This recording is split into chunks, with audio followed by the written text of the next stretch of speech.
A toast to the ETSU greats at the Carnegie Hotel on Saturday, January 23rd, saw 8 former ETSU student-athletes enshrined into the ETSU Athletics Hall of Fame.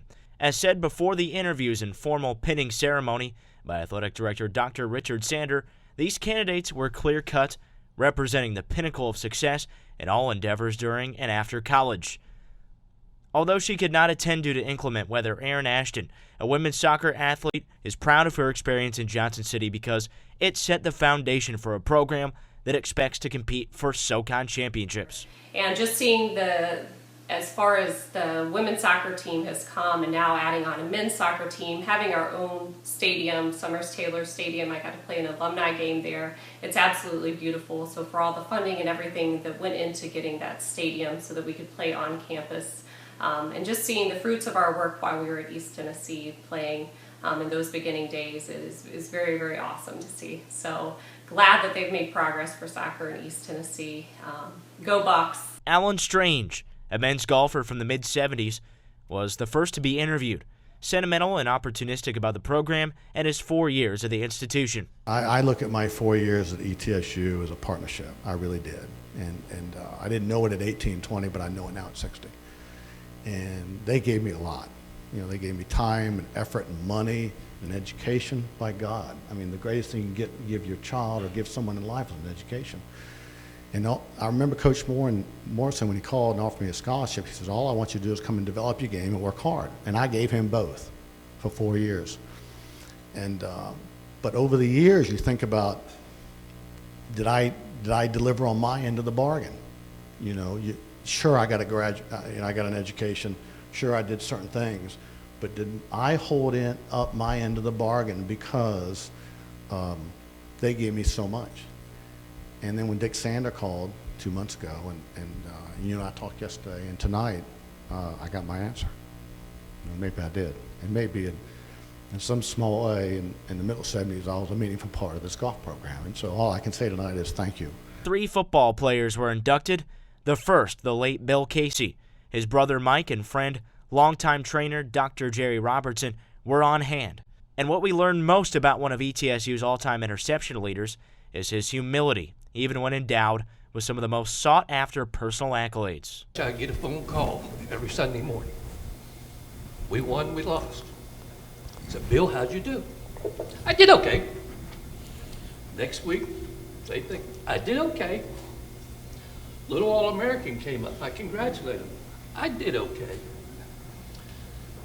I'd love to hear those words tonight. He was unselfish.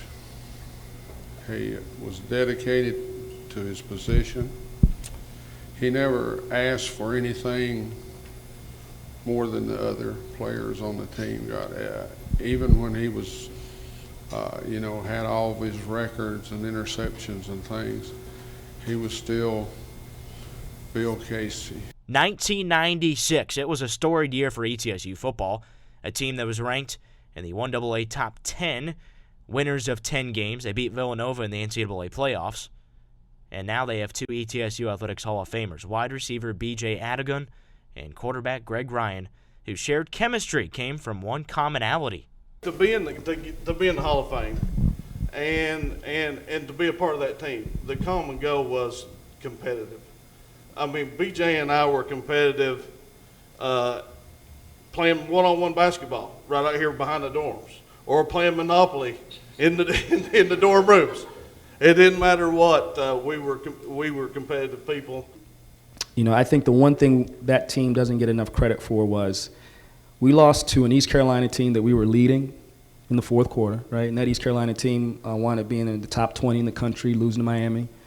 We lost to Marshall at homecoming. They had 3 first-round draft picks on that team, right? They got a future NFL Hall of Famer in Randy Moss on that team, and we wound up losing to a really tough Montana team in the playoffs on the road in Montana. You know, and one bounce here or there against East Carolina, we probably win that game. We were in the game with Marshall until probably the fourth quarter as well. So one bounce here or there, we probably win that game. And Montana kind of pulled away from us in the second half. So, you know, really, from top to bottom, that's probably the most complete team I've ever played on. And I'm happy that it's finally getting the recognition it deserves, I think. For other athletes, such as Catherine Berry, a transfer From Arkansas, her success in track and field not only earned her All-America honors and school records, but also a newfound home.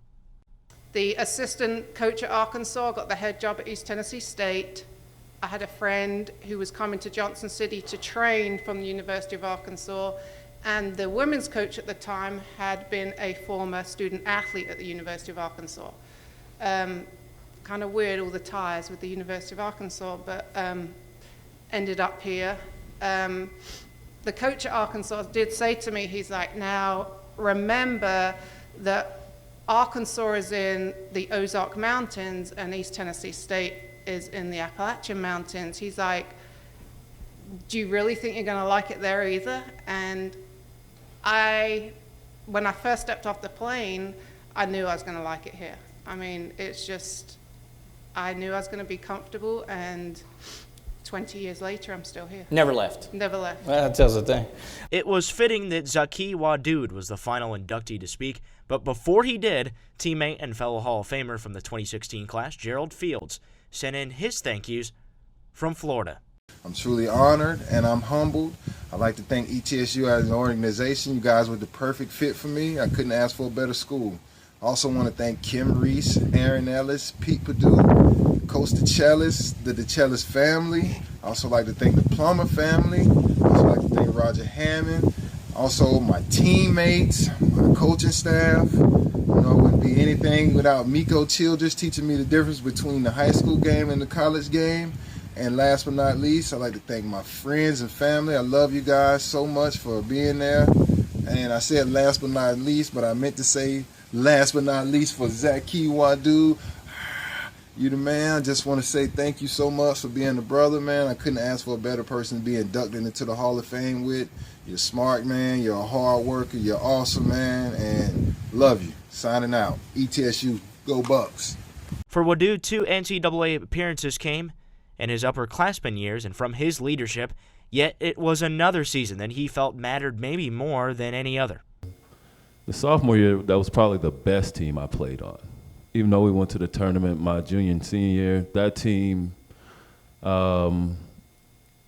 we had a great year. We lost a lot of people, but we came together. Parker Schwartz for the Buccaneer Sports Network.